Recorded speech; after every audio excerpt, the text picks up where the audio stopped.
House Republicans will maintain their hold on the lower chamber next year, giving Republicans a political trifecta in Washington, controlling both chambers of Congress and the presidency come January.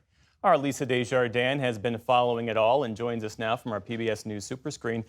All right, Lisa, so Republicans retain control of the House. What are the margins looking like?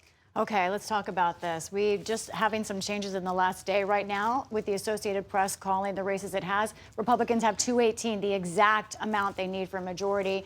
Democrats 209. There are 8 races for Congress, for the House of Representatives left to be called. And at this moment, the Associated Press math is 0 change, the exact same distribution in the House right now, according to their calls. There are some races, of course, that are going to go, one in Iowa going to a recount. We're still waiting for some vote counting in ranked choice in 2 states as well. But I want to look at it this way. These 8 races that are left, right now, who's leading in them? 4 Democrats are leading in those 8 races. And how about it for Republicans? So that gets us basically to the same exact pattern we have right now in the House. Now, let's look at some of these races called just today. This race in Oregon, we're talking about the Happy Valley up here. This is a Democratic flip where Janelle Bynum, who is the co-owner of 4 McDonald's restaurants, was able to flip this district from Lori Chavez de Rima. Very hard-fought race here. Democrats happy about this.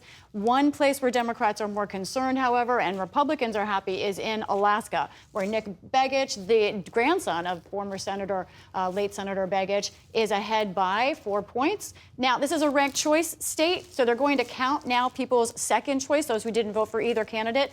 How many folks is that? That's 5 percentage points. That means for Mary Petola to hold on to her seat, she needs to win a huge percentage of that. That's going to be hard to do. Lisa, I know you've been talking with lawmakers as they take in some of Donald Trump's nominations, including that of Matt Gaetz as Attorney General. What are you hearing?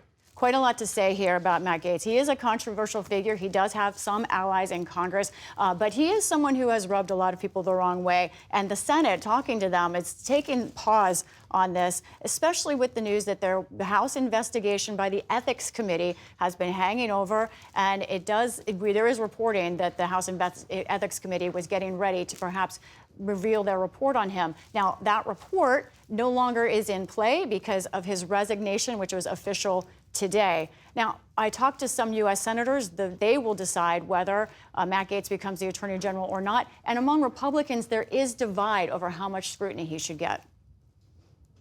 Let's listen. My presumption is that, listen, he's the leader of my party, Trump. He just won a resounding victory. I support him in his agenda. I think he should be able to choose his cabinet. He's a smart, clever guy. I usually vote for cabinet picks of all presidents, but in this case, hearings will be important. You'll have some hard questions to answer. We'll see how it goes.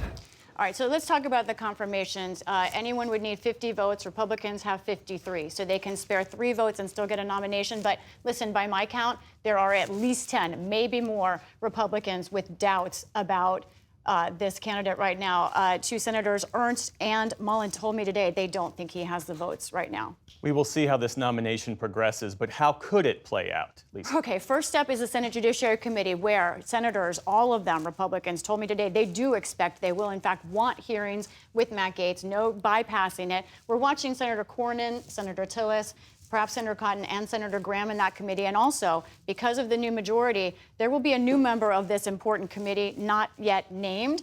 Also, we had a text or a social media post from an attorney for representing a young woman who has made accusations against Gaetz. And he is writing that they want this Ethics Committee report to be revealed immediately, the report that the House Ethics Committee had been working on for months.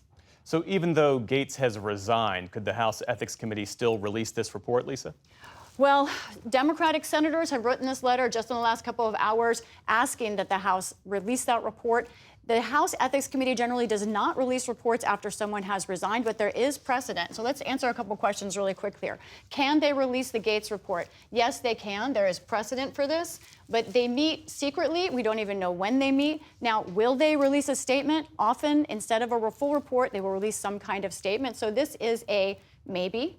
And then the question now, we're hearing from some senators that they may even want to subpoena the House of Representatives for this ethics report about this important top prosecutor position. That is an unprecedented idea. As you can see, we're in for a lot of questions and tricky times ahead on this nomination. Indeed, Lisa Desjardins, thanks as always. Welcome.